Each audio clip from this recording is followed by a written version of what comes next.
ناظرین، دجلہ اور فرات کے کنارے ایک ایسی سرزمین جہاں کبھی نمرود اور بابل کے بادشاہوں نے دنیا کو اپنی طاقت دکھائی، یہ وہی سرزمین ہے جہاں ہزاروں سال بعد ایک اور شخص اٹھا، ایک ایسا شخص جس نے خود کو تاریخ سے بڑی طاقتوں کے خلاف کھڑا کر دیا۔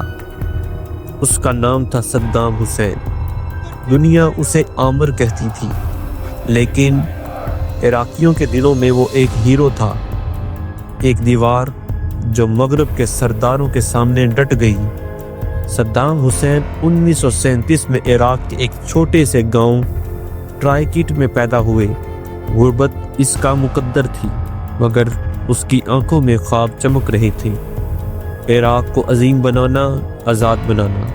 1968 میں باس بات پارٹی نے عراق کا اقتدار سنبھالا اور صدام حسین نے اپنی ذہانت، سختی اور کرشماتی قیادت سے چند ہی سالوں میں پورے ملک کو اپنی گرفت میں لے لیا۔ 1979 میں جب وہ صدر بنا، پہلے ہی سال انہوں نے اپنے ساتھیوں کو ٹیلی ویژن پر زندہ پھانسیاں دی۔ پارلیمنٹ میں بیٹھے ہوئے اپنے ہی ساتھیوں کے نام پڑھے گئے، ایک ایک کر کے انہیں باہر نکالا گیا اور پھر گولی مار دی گئی۔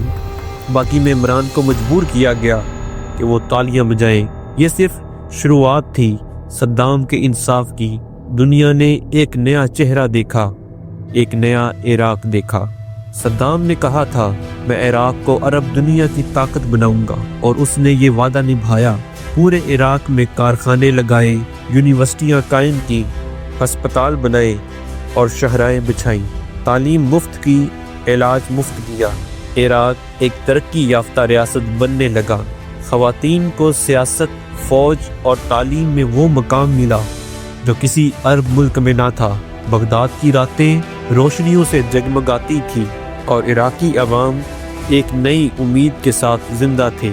یہ سب اس وقت ہو رہا تھا جب باقی عرب دنیا ابھی غلامی کے سایوں میں تھی، مگر یہی ترقی مغرب کے لیے خطرہ بننے لگی۔ دنیا کا سب سے زیادہ تیل عرب سرزمین میں چھپا ہوا ہے اور عراق کے پاس ہے۔ اس دولت کی کنجی عراق اور دوسرے عرب ممالک کے پاس بھی ہے، مگر صدام نے ایک اعلان کیا، ہمارا تیل ہمارا ہے، کسی غیر کا نہیں۔ یہ اعلان امریکہ کے لیے جنگ کا اعلان تھا۔ واشنگٹن کے ایوانوں میں خوف پھیل گیا۔ ایک خود مختار عرب ملک جو تیل پر کنٹرول رکھتا ہو، نہیں، یہ قابل قبول نہیں تھا۔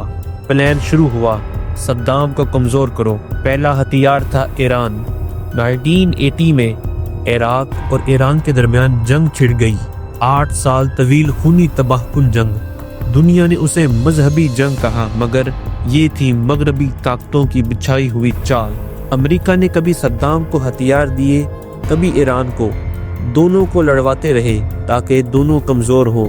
عراق نے لاکھوں جانیں قربان کی، مگر صدام پیچھے نہ ہٹا۔ اس نے کہا، اگر ہم جھک گئے تو عرب کی سرزمین ہمیشہ کے لیے غلام بن جائے گی، اور وہ لڑا آخری دم تک۔ جنگ کے بعد عراق دوبارہ اٹھ کھڑا ہوا۔ صدام نے معیشت بحال کی، تیل کے کنووں کو دوبارہ چلایا اور بغداد کو پھر سے تعمیر کیا، لیکن مغرب کو یہ برداشت نہ ہوا۔ اب ان کے پاس ایک نیا منصوبہ تھا، کویت۔ 1990 میں عراق نے کویت پر حملہ کیا۔ دنیا چونک گئی، مگر حقیقت کچھ اور تھی۔ کویت امریکی اثر میں آ کر عراق کے تیل کی قیمتیں گرا رہا تھا۔ عراق کی معیشت کو تباہ کرنے کے لیے صدام نے عرب اتحاد کی بات کی، مگر مغرب عرب کی تباہی چاہتا تھا۔ امریکہ نے موقع غنیمت جانا اور اعلان کیا، آپریشن ڈیزرٹ سٹارم۔ بغداد کی فضاؤں میں آگ برسنے لگی، ہزاروں معصوم عراقی مارے گئے، اور امریکہ نے دنیا کو دکھایا، یہ ہے انصاف۔ مگر صدام کی آنکھوں میں آج بھی خوف نہیں تھا، بلکہ چمک تھی، چیلنج کی چمک۔ جنگ ختم ہوئی، مگر ایک نئی جنگ شروع ہو گئی، پابندیوں کی جنگ۔ خوراک، دوائیاں، تیل، سب کچھ بند۔ اقوام متحدہ نے عراق کو سزا دی، مگر اصل سزا عوام کو ملی۔ بچے مرنے لگے، ہسپتال خالی، بازار ویران۔ لیکن صدام نے قوم سے کہا، اگر میں جھک گیا تو آنے والی نسلیں غلامی میں پیدا ہوں گی۔ اس نے قوم کو صبر اور غیرت سکھائی۔ اس نے قرآن کے الفاظ سے ایک پورا محل تیار کیا، قرآنی محل، تاکہ دنیا یاد رکھے کہ ایمان زندہ ہے۔ 2003 میں ایک بار پھر بغداد کی فضا میں خطرے کی بو تھی۔ امریکہ نے دعویٰ کیا کہ عراق کے پاس تباہ کن ہتھیار ہے، ثبوت کچھ نہیں، وجہ صرف ایک، صدام حسین۔ امریکہ نے دنیا کو دھوکہ دیا، جھوٹ بولے، تصاویریں گھڑی اور پھر حملہ کر دیا۔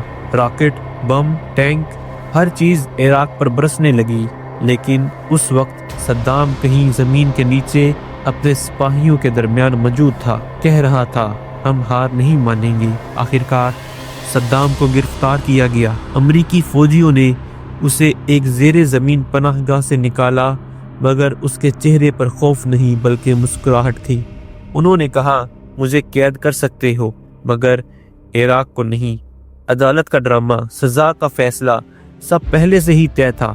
2006 میں صدام حسین کو پھانسی دے دی گئی، لیکن عراقیوں کے دلوں میں اس کی آواز آج بھی گونجتی ہے۔ آج عراق ٹوٹا ہوا ہے، فرقوں میں بٹا، بیرونی طاقتوں کے قابو میں، لیکن لوگ اب بھی فخر محسوس کرتے ہیں اور فخر سے کہتے ہیں صدام کے دور میں ہم ایک تھے، ہم طاقتور تھے، ہم آزاد تھے۔ تو سوال یہ ہے، کیا صدام حسین واقعی خطرہ تھا، یا وہ خطرہ تھا صرف ان کے لیے جو مشرق وسطیٰ میں ایک خود مختار آواز برداشت نہیں کر سکتے تھے؟ وہ گیا مگر اس کی للکار باقی ہے۔ ہم غلامی کے لیے نہیں پیدا ہوئے۔ ایک بوڑھے آدمی نے کہا وہ ظالم نہیں تھا، وہ ہمارا بیٹا تھا، صدام حسین۔